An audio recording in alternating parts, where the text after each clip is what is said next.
Good morning, guys. Top of the morning to you. I got the yard humming a little bit here. You think? You think I got the yard humming? Oh, look at there. Look at here. They haven't hit this in over a month for the simple fact of all this pepper's coming in. You see the pepper, it's got a little bit more bloom, but here's your seeds. Those are going to be cherry red soon, right about Christmas time. Yeah, the girls couldn't find the pollen, and I was looking in the hives, and they're getting short on pollen, so I said, well, I got a substitute, but I put pollen in, they couldn't find it. So the way to trick them is, I took that bucket right there, and I put about that much syrup in it, 1 to 1. I threw a bunch of pine needles in it. Well, there's the pine needles. And then I stuck this branch down in the liquid, right? And I slung it around here a little bit to scent things up. And then I shoved this in a bucket as a ladder. 2 hours later, I came back and there was a ball of bees around this thing. So they are super hungry. The bloom is winding down, okay? We ended up out of that 15 grafts we did. Oh yeah, I robbed 3 frames out of this one. But here's the thing. I left this open a little long, all of these, and I triggered a swarming scenario. I was going to, and it's a good thing I didn't, introduce these queens with spritzing them with vanilla, a little vanilla and sugar water. If I would have done that, these hives would be blowed up back here. So I did pushing cages on everybody. Everybody's calm, cool, and collected, chilling back here. Yeah. So yeah, they're fighting to get in. When I broke the nest apart, of course, they smell the honey, and these guys are all trying to get in. I've had to go around and shrink wrap a couple because I had some warpy lids. So we installed 9. Here's the ones I did the other day. There's the one with the black queen. I put BQ, black queen. Yeah, I robbed about 4 frames out of this puppy here, and it kind of set up, you know, a little wild and craziness here, but they'll be fine. I stole a few out of that one, that triple stacker there. But here's what we did. That one's empty here, the brown one's empty, but all these others are loaded. 1, 2, 3, 4, 5, 6, 7, 8, 9. There's, if I put 3 in here. I've got these little lids here, these little hatches here. I got Gorilla Tape on them, these 90s. I'm going to peel those back and give them, I'm going to mix a bucket of feed up here and put a jar on every one of these guys. These guys will be locked down for 3 days.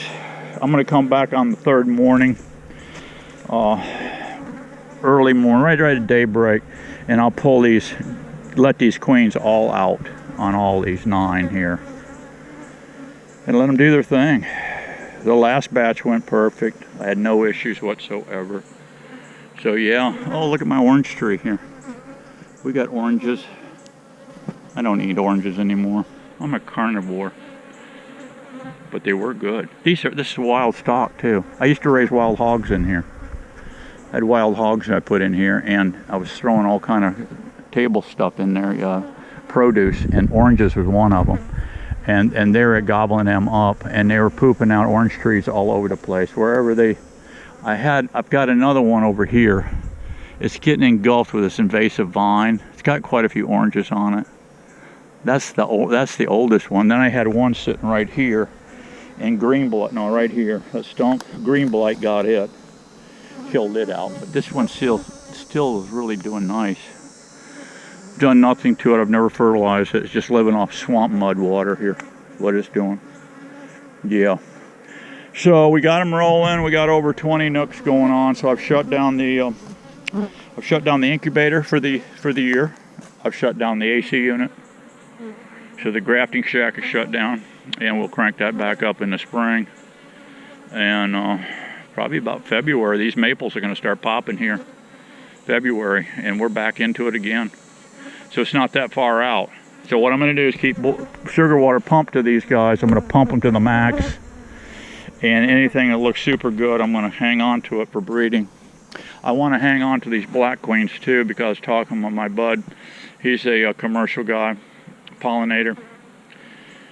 He hasn't gone to California and Maine and Mass for the last 2 years, but he's been doing local pollination and honey making. He's got around, he runs about 800 colonies, but he said he's down from 2,400. So he said any queens that I get that I want to unload, he said give me a shout out. He said I'll come and get them. And he's got so much on his plate that he just really can't even have time to graft and fool with it, you know. He moves bees, works bees, makes honey, pollinates, you know. And then this queen rearing game, you've got to stay on top of this stuff. Well, I've got time to do that, so that's what I'm going to try to do. Okay. All right, guys, that's it for today. These other guys over here are chilling. They're working. They've been opened. I opened them up yesterday. Take you over here right quick. I got to get a little shed from my rider mower.